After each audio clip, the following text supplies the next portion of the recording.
What am I going to play today? Oh, hey. What's up, Paul? How you doing, man? Not too bad, Blammelton. Yourself? Oh, man, I'm great. Hey, did you get that new Assassin's Creed game? Yeah, man, Assassin's Creed 7? Fuck, who'd have thought they'd take it and turn it into Assassin Space Pirates? But, you know, that whole twist with the alternate dimension and the Templars actually being from the year 4000 and everyone just thinking it because everyone's in their own animus, that was an awesome twist. Nice. Hey, you mind if I play it? Yeah, sure, man. I ain't playing it at the moment. Go for it. Alright, cool. Have fun, buddy. Take care. XboxOne Cloud Gaming. Gaming without borders. But no, you sons of bitches had to go and complain and bitch and whine and moan that, oh no, evil DRM is going to ruin it for everyone. And you took away something that could have been a fucking awesome feature.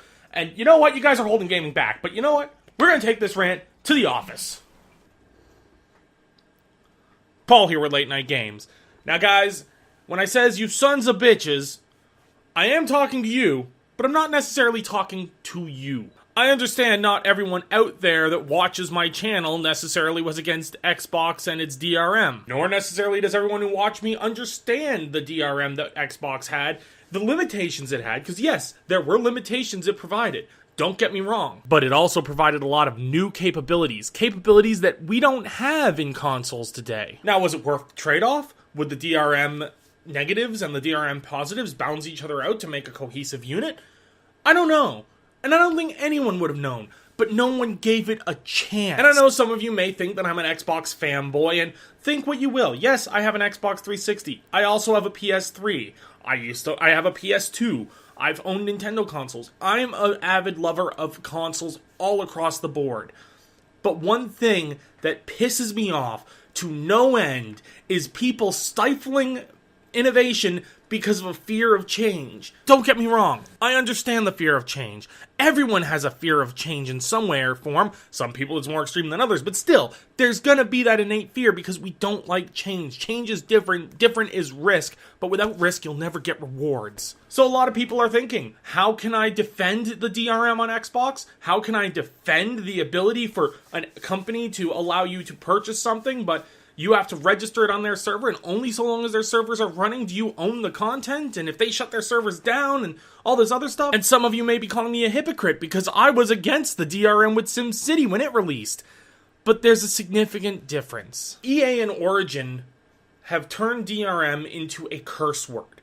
The letters DRM, which stand for Digital Rights Management, that's all it is. It's not devil runs machines or anything like that. It's digital rights management. It is the management of your digital rights to something. Previous to that, we had physical rights management. I know it wasn't actually a term ever used, but your right to something was determined on whether or not you held it in your hand, because possession was 9/10 of the law. Now, I know that saying that possession was 9/10 of the law has never actually been proven to be completely accurate, but you know what I mean. I'm sure you've heard the saying sometime in your life. And nowadays, rather than possession being the rule, it's whether or not your account has permissions to it.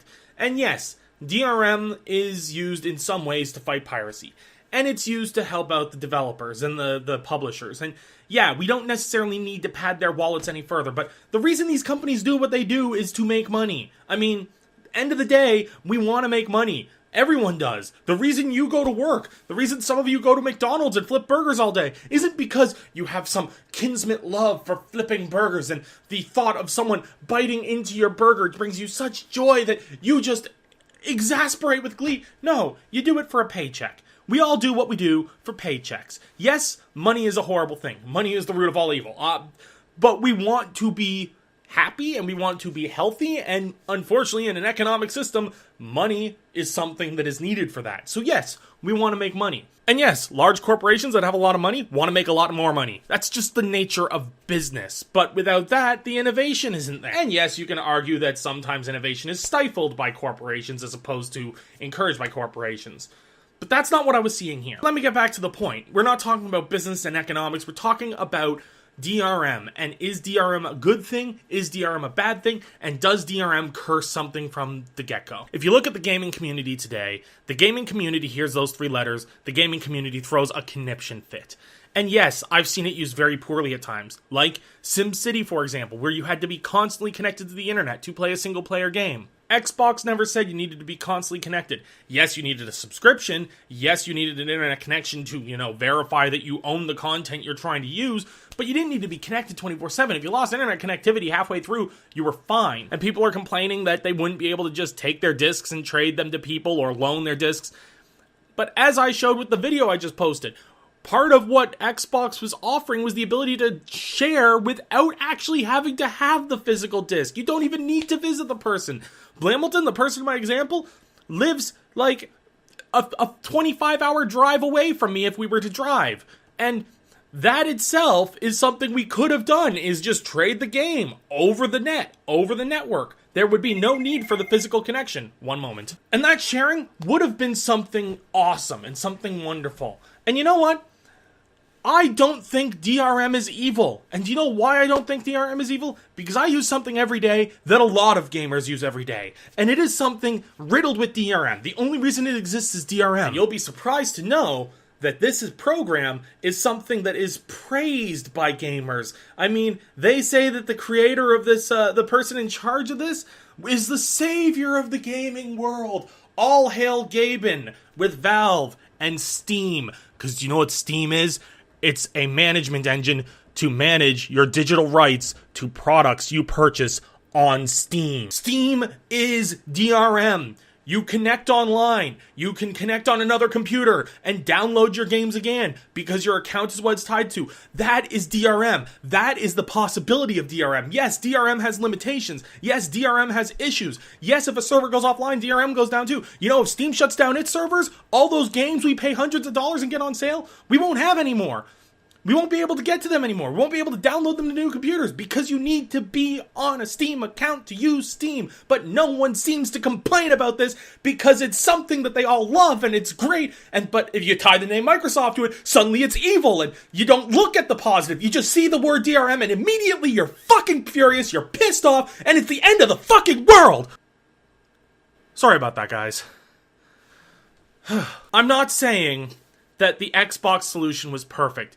Yes, there were a lot of issues, like the fact you needed to have a daily connection to the internet, which for most people is fine, but yes, there are servicemen and people who serve our country who wouldn't be able to play it, and I understand their plight, I understand these issues, but at the same time, if you buy a fancy cell phone, and you want to be able to make calls on it, but you don't have any cell towers in your neighborhood because you live in the middle of the sticks, are you going to freak out at the manufacturer of the cell phone for developing a product you can't use? No, because you're in an area where it doesn't work.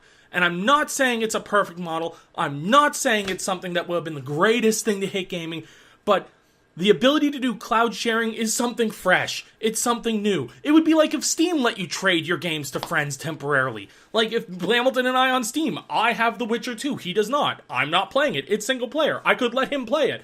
That's something that Microsoft was trying to let us do. And I think that is something that by bitching and complaining and having DRM backpedaled, we just lost out on. That's my 2 cents on it, guys. I'll see you guys next week. Take care.